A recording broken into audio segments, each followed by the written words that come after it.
We're back for another amazing podcast episode. Today is quite a topical one, isn't it? We keep getting asked this. It is. We had it was kind of inspired by a question that we had on our Property Wealth System community. So the question that was asked, I think it was Marina asked, is now a good time to be investing in property? And if so, what strategies? And that kind of led, after a bit of a discussion between myself and Caroline, we thought, yeah, let's chat about when is the best time to invest and kind of cover this entire topic this week on the podcast. It's really funny.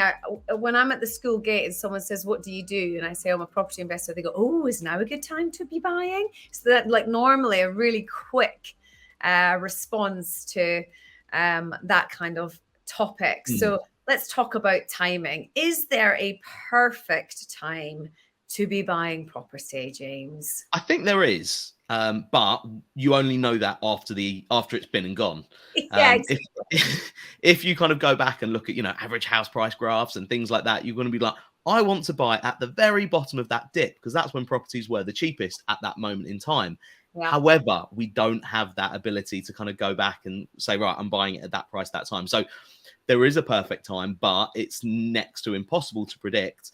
And ultimately, if you've got the right strategy, the right mindset, and you are playing the long game in property and you're not kind of using it as a get rich quick mechanism, it doesn't really matter. Yeah, it is. When I started buying properly, it was, in the worst recession in living memory. And everyone was saying, this is the worst time. This is the worst time. Property values are dropping. And they did. They dropped from me purchasing in 2009. They dropped 2010. But because I purchased it in a particular way, that didn't matter. And I guess you also bought pre-crash as well, didn't you, as an amateur? Yes, yeah, bought pre-crash and post-crash, and I haven't stopped buying since. No. Like you're just we're continually buying. Never have we sat down as property investors and said, guys, I think we just need to take the foot off the gas and keep our powder dry and maybe just decide that now's the time to just not buy for a while. Yeah. Exactly. It's a bit like... So the ones that you bought pre-crash, so kind of 2006, the ones you bought as amateurs, obviously when recession hit and when you started buying as a professional, those would have been, I guess, in negative equity. So the money stuck in. Yes. So the value would have dropped lower than you actually ended up paying for it for a time. Would have dropped. So I guess this is the ROI, I guess, if you looked at it, would have looked much, much worse. But it was still putting money in your pocket. It was still positive cash flow. It was still positive cash flow, but there was still demand. There was still big demand so there was always somebody wanting to rent that out, I guess. Yes, absolutely. I guess we just didn't. We had 7 that we'd bought like idiots, and it just wasn't enough to keep us going. Because I think when I was buying like an amateur, I was looking at the net worth bit, like what are they worth? And what did I buy them for? And therefore, that's the uplift. So then in a crash situation, you go, oh, okay. Well, they're not doing very well because I've lost money. I've lost money. But in actual fact, when you completely change the way you look at something, then the results, changes as well. The bank didn't come knocking because you were in negative equity, and the amount that they had lent you for that property was now worth sort of more than the property itself was worth. So they didn't come knocking on the door. I'm guessing the cost of your finance also dropped as well.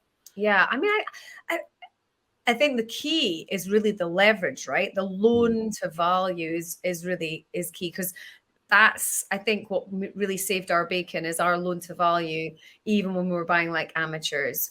You kept it low. So just sort of good principles, and now you're not physically able to buy investment properties with less than 25% deposit. So it's like the mistakes of the past are almost being prevented from happening again by the Bank of England. Give them some credit. They're making, if you've got the ability to invest in property and you know how to do it, you're going to be doing it safer now than you could have been doing it 10, 15 years ago. Yeah, I think the real key when you're looking at a market is what's the sentiment, and it is always sentiments, and sentiments aren't real feelings or aren't tangible. They aren't something that are definite. It's just a general feeling around lending and property as an investment vehicle. And if banks are thinking, we're going to drop our loan to values, or we're going to increase our interest rates, then that's just something to be aware of when you're looking at this as an investor for the masses. So how are the masses feeling, right? So if a homeowner is looking to buy a house to live in, how easy is it for them to get a mortgage? How expensive is it for them to have that mortgage? And therefore, how aggressive are they going to go on their purchase price? And we could say right now that actually people are really nervous. You know, the media have done a brilliant job of whipping up this fear that there's going to be this big crash and property is going to drop a ton in value. So to a homeowner, that's terrifying. Because they're kind of going, do I need to sell my property now, move into rental, buy something when properties have dropped if I want to move up the ladder? And it kind of, it does just breed in that fear to people thinking, what do I do? Because this is all I've got. Well, so I think the whole market is really driven by these homeowners who are buying for themselves. And they are very put off at the idea that they'll buy their home, they'll move into it, and then it will drop in value. But in reality, that's the least important thing as a homeowner. If it's you're going to be your forever house, you're going to be there for 10, 15 years, then really a little dip in the market for a couple of years is no biggie. However, that's not how the masses think. This media frenzy of this property crash that's coming, it is again making not only homeowners nervous, but potential new investors. They say, oh, hang on, I just need to wait. I just need to wait until everything's a bit more stable. Yeah. But ironically, when everything's a bit more stable, you're not getting the best deals. The prices will start to increase because everyone wants to slice the pie because there's more confidence in the market. Yeah. That comes back to that whole phrase from Warren Buffett: be fearful when others are greedy and be greedy when others are fearful. That's right. And at the moment, there is more fear in the market. You do see it from, the headlines, the news, but also when you're going out and speaking to agents, they're saying, yeah, there's less people interested in this type of property now. And all that means to us is it means, great, we can go and offer lower on it now than we would have done 6 months ago. Exactly. I think the market is a bit like a seesaw in that we're always walking the tightrope between deals and money. Okay, so when there's an abundance of money out there and banks are throwing money at potential investors or homeowners, then it's much harder to get a bargain. It's much harder to get a quality deal. But then the other balance is, of course, when there's a scarcity of cash available, like there was in 2008, 2009, the quality of the deals go up, but the availability of the money goes down. So you've got to work harder on the private lending side of things. Exactly. So you have to be very skilled at either sourcing the deals or raising the money, regardless of what the market is doing, because those two things are crucial for you to be an investor.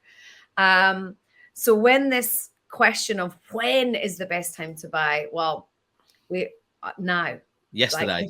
Yeah. years ago, 5 years ago, 10 years ago. We can't go back. It doesn't mean today is a bad time to be buying. Just because we're saying that, it doesn't mean today is a bad time to be buying at all, because you'll look back in 10, 15 years and go, oh, I wish I'd bought in 2023 because, the properties have increased in value so much since then. I know. I had someone message me on Instagram and say, is now a good time to buy property because they're so expensive? And my response was, compared to what? Yeah. Right? Expenses like, again, and this is a good example, actually. Whenever I was doing a refurb on a property and the builder says, oh, I could do X or I could do Y, but X is really expensive, I always say qualify expensive, because expensive to the builder and expensive to me are very different. Right. The example I had was getting a roof redone, and there's this red brick going on the top of the roof line, and he was trying to persuade me to recycle the existing red bricks and clean them up because it's expensive to replace them. Now, if I'd just taken his word for it, I would have just had him recycle the old ones, which looked, frankly, a little bit tatty. But then when I said, what's expensive? He said about £5 a tile. And actually, I only needed about, let's say, 40 of them. Now, when you've spent bloody tens of thousands on a roof, what's an extra 200 quid? What's an extra 200 quid, right? But to him, £5 for a tile is insania when you're getting them for pennies on the slate, right? So I think this whole property is expensive compared to what, and what's your idea of expensive? Those things are really, again, relative. Property today is not expensive compared to what it's going to be in 3 years' time. Also, I guess the other thing that is potentially scaring sort of new investors and people just starting out on the journey, they're thinking money is also expensive. Interest rates are high compared to where they have been. And, you know, they have been. We've been in a period of historic low interest rates, you know, kind of hopefully you've made hay while the sun shone. But if you haven't, we just need to get used to this kind of level of interest rate, because that's probably what it's going to be like for the foreseeable future. As long as it's cash flowing today, I think you're standing in a good spot. If you're paying a fair price for it, you're getting it at a discount, and it's cash flowing today at today's interest rates, fantastic, because you're not locked onto that interest rate for the next 25 years. If interest rates do drop and you think, oh, I'm a bit concerned I'm buying while interest rates are at their peak, well, in 2 years' time, you can refinance back onto a lower interest rate if that's where the rates have dropped to. So you're not tying yourself in for a particularly long period. Yeah. If you purchase the property wrong, in that you've structured it incorrectly, you've not stress tested the numbers, you've not got multiple exits, then market conditions can crush you. And I think rather than people saying when is the best time to buy, they should be saying, how do I do this properly? Correct. And that actually is the real question that should be asked. How do I invest in property, regardless of what the market's doing, and remain safe and secure if there's political unrest, if interest rates go up, if my tenant stops paying rent, if I can't evict my tenant? All those things we need to safeguard ourselves against. And frankly, if you've got 1 or 2 properties, you're massively exposed. If you've got a portfolio of 10, 20, because you've been able to scale, then you don't feel the pain as much. Yeah, because one empty property on a portfolio of 2 is 50% of your rental income disappeared, whereas 1 out of 20 is 5% gone. And you go, you know what, I can probably manage. It's not an ideal situation, but I can manage. Yeah, but when people start out, James, you know, their expectation is they'll maybe buy 1 to 5 max. That's kind of where their heads are at, because they can't believe for a second that we can get them to 10, 20 properties in 3 years. They think, God, I'm going to need so much money for that. And then you come right back to that amateur mindset of them thinking like, oh, when's the best time to buy? Is now a good time to buy? Now, in terms of certain strategies at the moment that are slightly, not, I'm going to say more, you know, risky, but they're slightly more risky. If you're investing for the long term, so if you're going down a buy to let, a social housing, a HMO model, a commercial to resi, you know, you're planning on probably holding that property long term. I think where there might be a potential challenge is if you're looking to maybe flip. Because what you don't want to be doing is buying now at the peak and then trying to offload that property in 6 to 8 months' time. And if there then is a dip in the market, you're then trying to sell in a dip. So all that profit that you were expecting is kind of disappearing quite quickly with market conditions. You can still flip. All you've got to do is just make sure that the deal is a really good quality deal, and you need to factor in that extra percentage discount that the property might drop in your offer price. And if you're getting it for, you know, 10% cheaper than you were doing originally, then you've kind of got that margin. So if there is a bit of a price drop, you're still okay. Yeah. So just to qualify for new folks listening and thinking, well, what is a good deal? Like if you were to do a flip, what would be the minimum profit you'd be looking at? It completely depends on where it is, doesn't it? Well, that's good. Outside of London and outside of Edinburgh, outside of expensive cities, what's the minimum level of profit we'd be comfortable with? On a low value property, so kind of something that you're probably buying for less than £100,000, I'd be looking to make £15,000 to £20,000 profit on that. You know, anything less than that doesn't do anything for me. Not because the money's not good, but it's because the risk is now higher. If I'm doing a flip for, let's say, £8,000, if there is a bit of a market drop, if my refurb does increase, if it takes me a little bit longer to do that refurb because of the time element, my borrowing costs increase, I'm not in the business of doing property as a hobby. I don't want to do it just for the fun of renovating a property. We're doing it to put money in our pockets. Yeah, I think, you're absolutely spot on. That £20,000 mark there gives you that bit of headroom that if there is a little bit of margin, like you say, making 15,000 is worth. Yeah. But below that, it's getting a little bit. You get a few kind of knock-on effects, and it's not just one thing, but 2 things maybe don't go to plan. Because as we discussed a couple of weeks ago, not everything goes to plan. So it's about, you know, making sure that you're stacking the odds in your favor really by having that at least 20,000. And look, if that's now a £300,000 property I'm buying for, I'm going to be wanting more profit in there, because it's all done on a percentage basis. My profit's going to be higher, but any, you know, price drop is going to be done on a percentage basis. My finance is done on a percentage of the purchase price. So I'm wanting even more profit in there. What about doing a massive big development? You know, when the market starts to soften a little, banks tend to change their appetite to lending on developments. What do we think about that? Are we still firing on all cylinders? I think, yeah, again, it's about having a good power team around you, making sure you've spoken to the key players. You're speaking to brokers. Look, a broker might tell you that they can get finance, and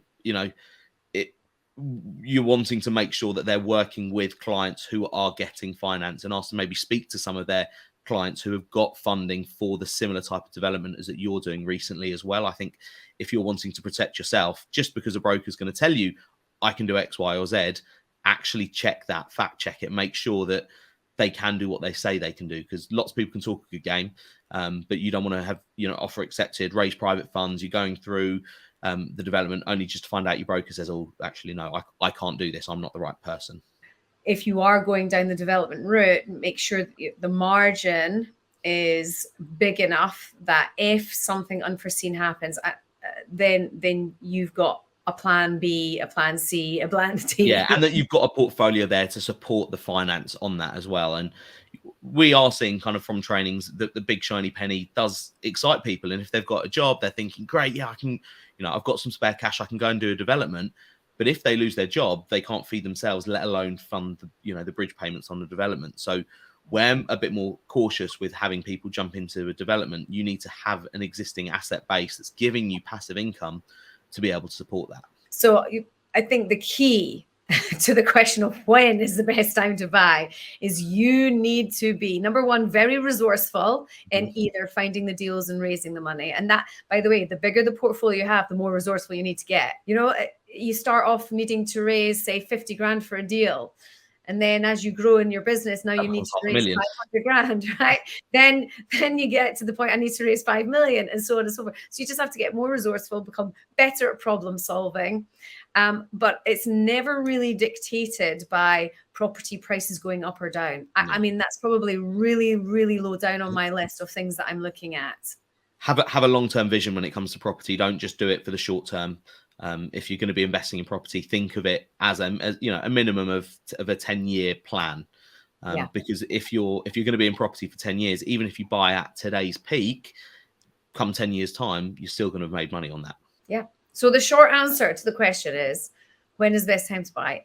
The answer is now. The answer is now. Yeah. If you're wanting to start out in property, now is as good a time as any. Yeah. If you've got the right knowledge and support and resources. Yeah, absolutely. Get problem solving, because you're always going to have challenges in this game. In fact, we were talking about maybe doing an episode on all the rubbish things, that happen in properties, so that property investing, so that you can, know exactly what you're going to be facing when you get into it. That'd be a bumper episode. So if you want to have any comments on episodes that you'd like to see, content that you'd like to hear, then please do come and join us in our Property Wealth System Facebook group. It's a Property Wealth System community. There we are. And we look forward to sharing more little tips, tricks, and tactics with you in the future. Thanks, James. Thanks, Caroline. Speak to you soon. See ya. Bye.